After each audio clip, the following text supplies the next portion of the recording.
Setelah sebelumnya kita mempelajari cara menjadi pribadi yang disukai, kini kita akan melangkah ke sebuah seni yang lebih halus. Bagaimana mempengaruhi dan mengubah orang lain tanpa membuat mereka tersinggung atau membenci kita. Karena dalam hubungan manusia, kebenaran bukan hanya tentang apa yang kita sampaikan, tapi yang lebih penting adalah bagaimana cara kita menyampaikannya. Mari kita mulai. Dale Carnegie pernah menulis, jika Anda ingin memetik madu, jangan tendang sarang lebah. Artinya, sebelum kita bisa memperbaiki orang lain, kita harus memastikan mereka mau mendengarkan kita terlebih dahulu. Kritik yang dilontarkan secara langsung seringkali hanya membuat orang menjadi defensif. Mereka tidak akan mendengar isi nasihat Anda, yang mereka dengar hanyalah rasa sakit dari kata-kata Anda. Maka, sebelum berbicara, coba tanyakan pada diri sendiri, apakah aku benar-benar ingin dia berubah, atau aku hanya ingin dia tahu bahwa akulah yang benar? Kalimat sederhana ini bisa menjadi pembeda antara ego dan empati. Sekarang, kita masuk ke salah satu teknik paling terkenal dari Dale Carnegie.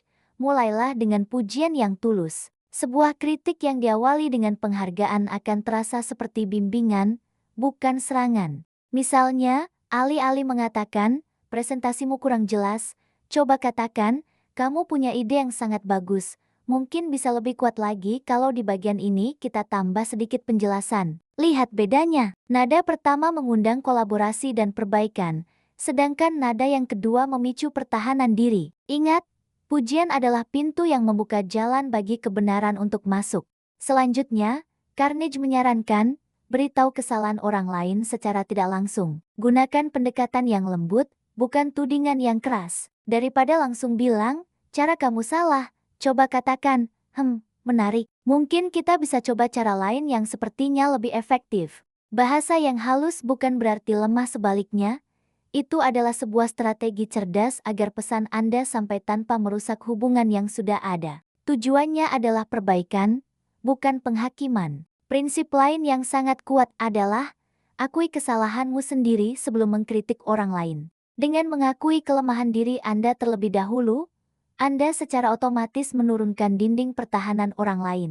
Mereka akan merasa lebih setara. Misalnya, Anda bisa berkata, wah, saya juga pernah melakukan kesalahan serupa dulu, dan ternyata cara ini jauh lebih membantu saya. Nada seperti ini menunjukkan bahwa Anda berbicara dari pengalaman, bukan dari posisi yang lebih tinggi. Ini menciptakan koneksi, bukan jarak. Setiap orang ingin merasa dihormati. Jadi, jangan pernah membuat seseorang kehilangan muka, apalagi di depan orang lain.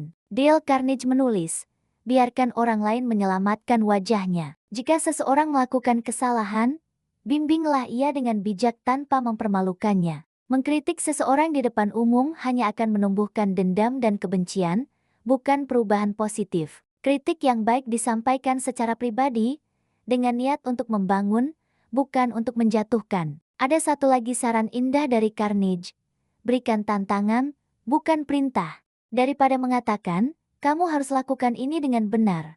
Coba ubah kalimatnya menjadi, kira-kira bagaimana kalau kita coba buat proyek ini jadi yang terbaik yang pernah kita kerjakan? Perintah itu memaksa dan mematikan kreativitas. Sedangkan tantangan, itu menginspirasi dan membangkitkan semangat. Manusia pada dasarnya lebih suka bergerak karena motivasi dari dalam, bukan karena tekanan dari luar. Pada akhirnya, mengubah orang lain tanpa menimbulkan kebencian bukanlah soal kepintaran berbicara, tapi lebih tentang kebijaksanaan dalam hati. Sebelum menegur seseorang, selalu tanyakan pada diri Anda, apakah niatku tulus untuk membantu, atau aku hanya ingin membuktikan bahwa aku benar? Jika niat Anda tulus, kata-kata Anda akan membawa ketenangan, bukan luka. Karena pada akhirnya, orang tidak akan selalu mengingat logikamu, tapi mereka akan selalu mengingat bagaimana perasaan mereka setelah mendengar perkataanmu. Jadi, mari kita rangkum prinsip-prinsip kunci dari fase ini. Bimbing tanpa melukai, tunjukkan arah tanpa merendahkan. Langkah-langkah praktisnya adalah, mulailah dengan pujian yang tulus, sampaikan kesalahan secara tidak langsung, akui kesalahanmu terlebih dahulu, biarkan mereka menjaga harga dirinya, dan berikan tantangan, bukan perintah. Inilah seni sejati memimpin dengan hati. Dalam setiap percakapan, kita selalu dihadapkan pada dua pilihan, menang dalam argumen, atau menang dalam hubungan. Dan seringkali, Yang kedua jauh lebih berharga. Kekuatan sejati bukanlah pada suara yang keras, tapi pada hati yang mampu membuat orang lain ingin berubah dengan sukarela.